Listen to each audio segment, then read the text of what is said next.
Now this whole Matiangi issue is still shrouded in deep mystery. And things have been made worse because the Kenya Kwanza UDA government is now telling us this raid, this siege of the former CS Interior, Bwana Matiangi's house in Karen, did not happen. They're telling us that Bwana Matiangi stage managed a siege on his own house. That has confused Kenyans further. What is really going on here? On today's show, I'd like us to break this down, what has happened. And let us do it by answering questions. That way we stay on track, we get all the information that we need to understand what is really going down in our beloved motherland. So question number 1. Did the raid by an elite force of policemen on the home of Fred Matiangi in Karen, did it happen or did it not happen? Did it happen for real or did Matiangi stage manage his own drama? Okay. Now, in answering that question, let me start by referring you back to something very similar that happened on Friday, August 4th, 2017, barely 4 days to the general elections of the year 2017. There was a raid. Yeah, those who have the memory of an elephant will immediately know or remember. There was a raid on the NASA Tallying Center somewhere in Westlands, very close to a road, a very famous road in Westlands called General Mathenge Drive. Yeah, those who know the area will immediately know what I'm talking about. Over a dozen policemen, yeah, in plain clothes, raided the NASA Tallying Center and carried away more than 200 laptops and computers, yeah, which were at that tallying center.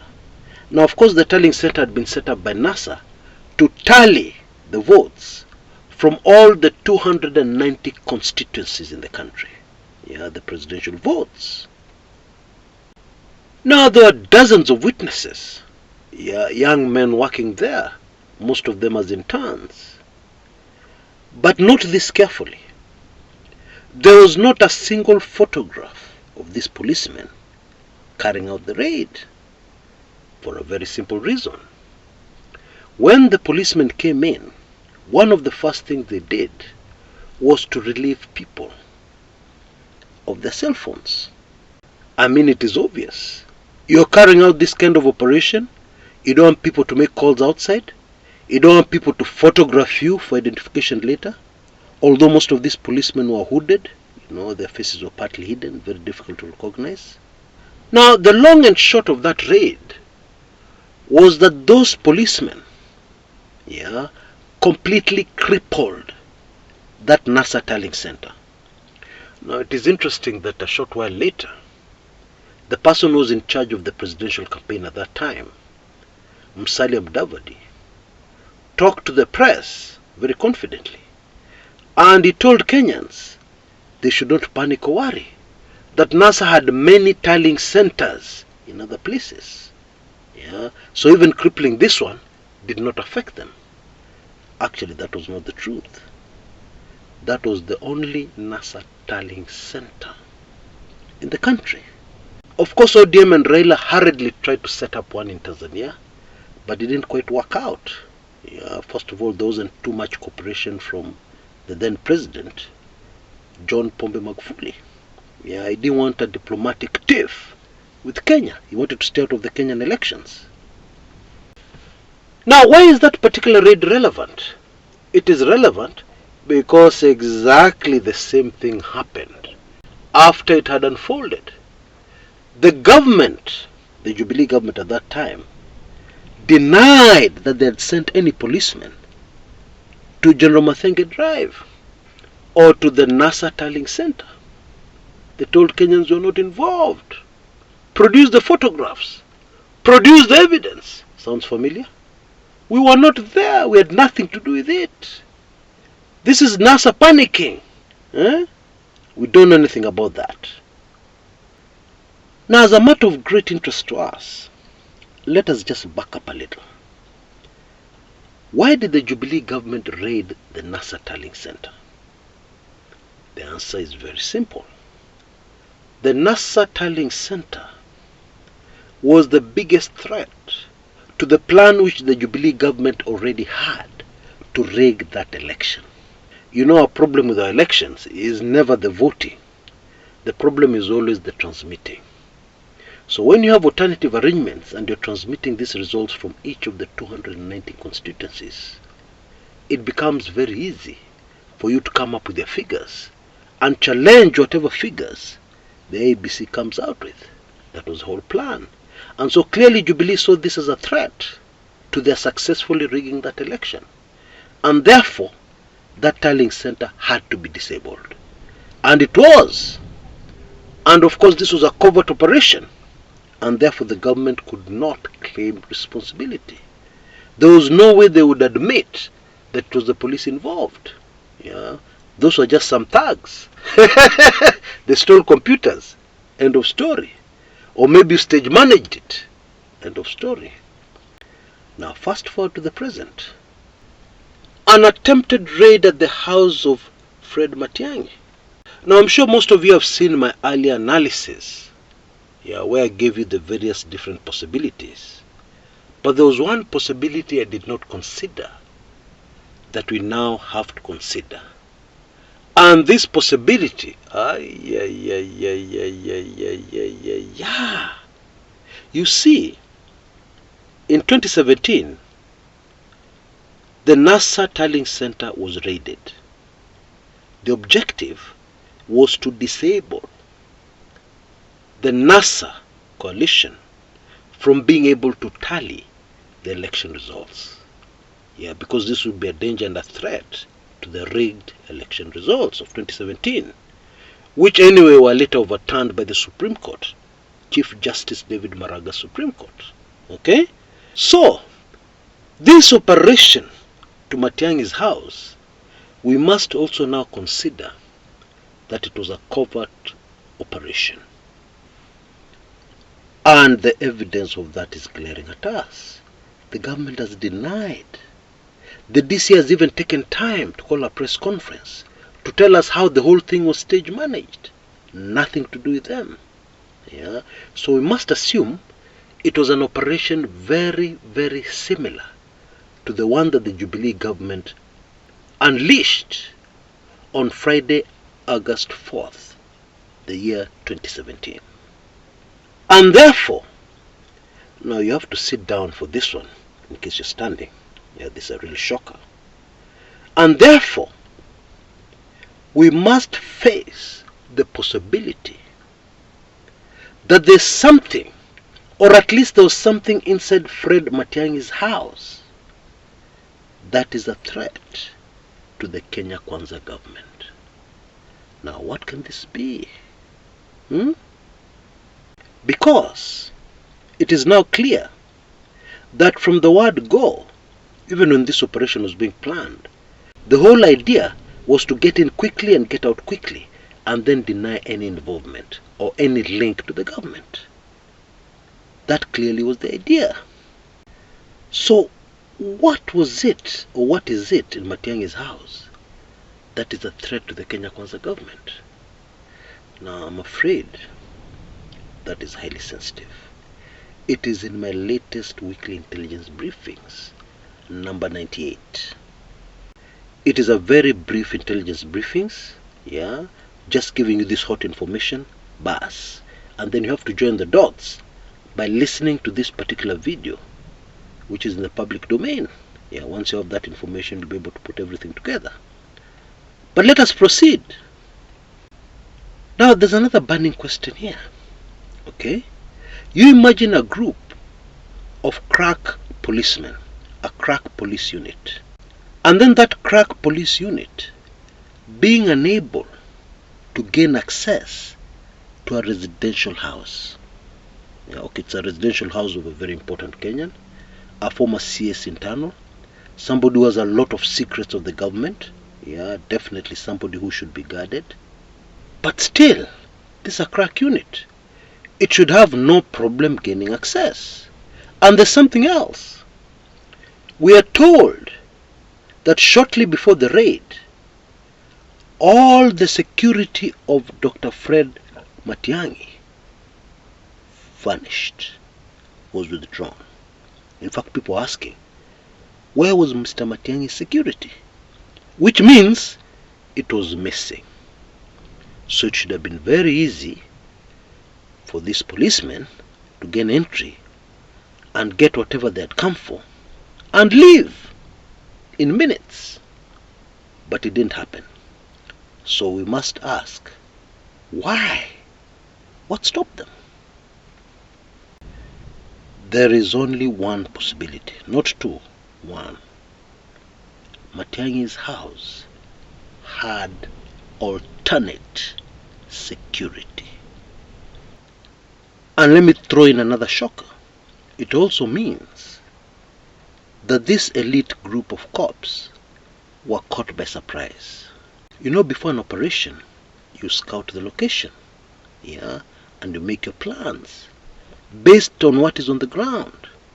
And so, it seems that at the very last minute, what they saw on the ground is not what they found when they came in, yeah, for the operation.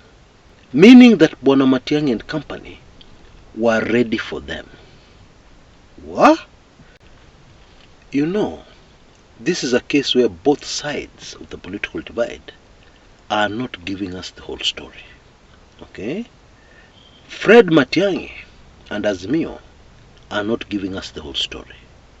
And the UDA government is also not giving us the whole story. And what both sides are doing, or were doing in this instance, was to try and gain as much PR mileage, public relations mileage, and sympathy from the public. Yeah, they were fighting for public sympathy, both sides, while not telling us what the beef really is all about. That's really what it is. It would seem that the Azimio side were also ready for this, not just Fred Matiangi. Because to get 200 lawyers out there in the dead of the night, yeah, in minutes, think about it. How easy is that? How many calls do you have to make? And so Azimio focused on getting public sympathy, which was much easier for them, because they were not the aggressor in this instance. And they're the ones who carried the most public sympathy. Most Kenyans are with them.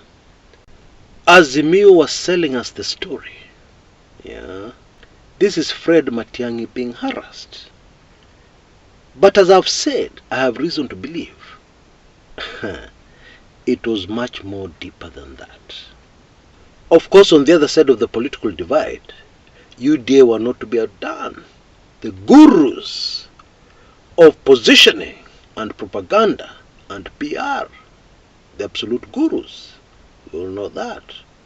And so, they came out with this story of Matiangi waking up in the middle of the night to stage manage a siege on his own house.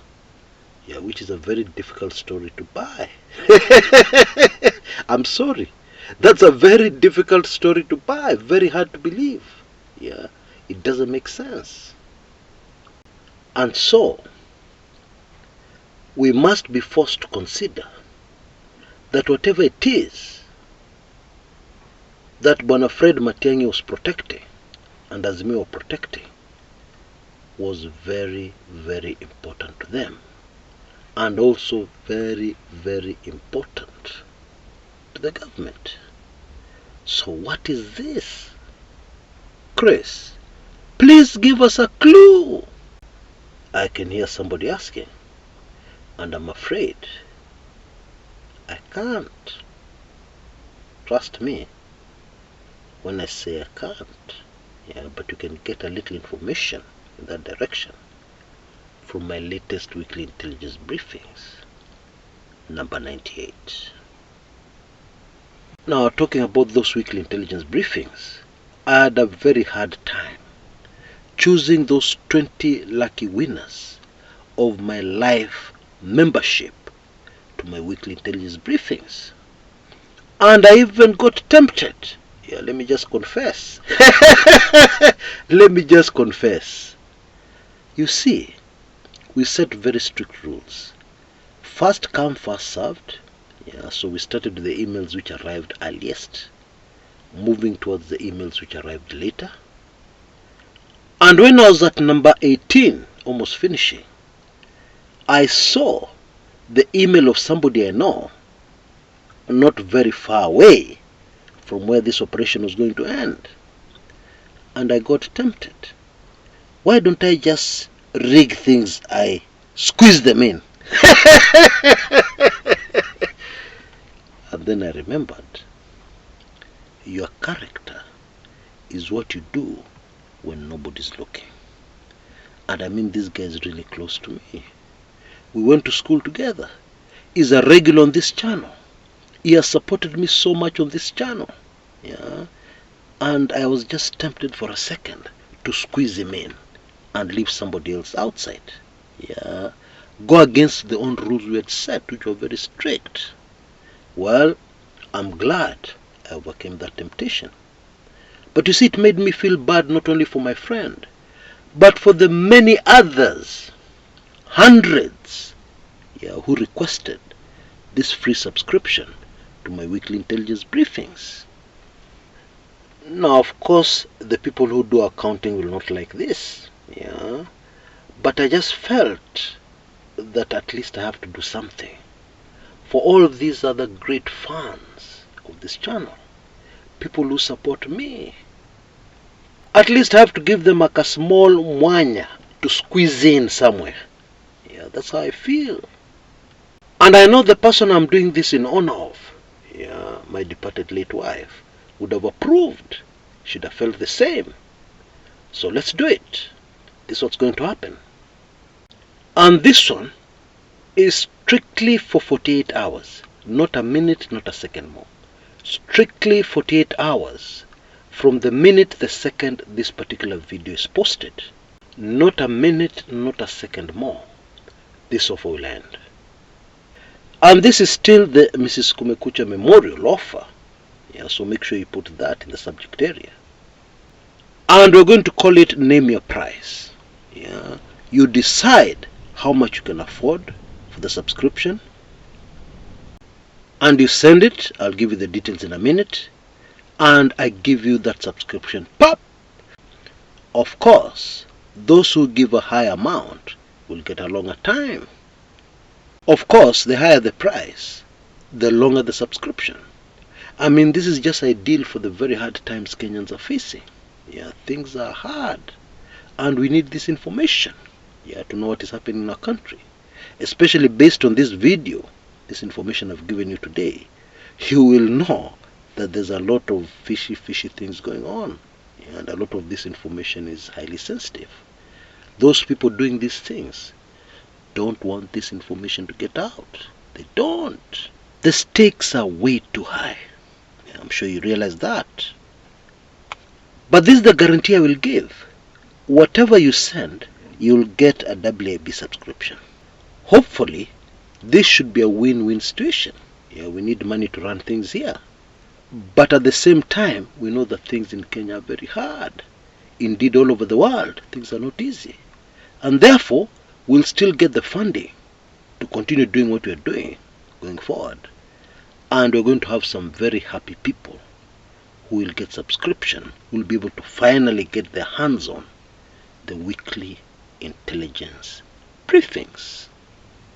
So I'm sure you can see the details right now on your screen. Please don't waste any time. The clock is ticking. The same details are repeated in the description area below this video on YouTube. Go for it. Don't waste a single second. If the person whom we're doing this in honor of was around, I know exactly what she'd say. She also used to have a very dry sense of humor. That was very funny. I know that immediately after complimenting me and thanking me for doing this in her memory, after a brief silence, she would shift gears to her dry sense of humor. Yeah, that was just hilarious most of the times. And she would say something like, lakini Chris, ujipange. Unajua hao subscribers wako, some of them international accountants. Jitayarishe, jipange. They're really going to tell you off. Kwanza that mambo guy, he'll write you a long email atakusomea. We jipange tu, jitayarishe. And don't give me the phone to talk to them. Don't. Hata ule jamaa mwingine wa no nonsense hapo kwa group, ule ukusomea kama mtoto, we ngoja. We deal nayo tu Chris, lakini asante. I really miss that woman. Anyway, I thank God that I'm laughing. Laughter is the best medicine. Until next time, this is Chris Kumekucha.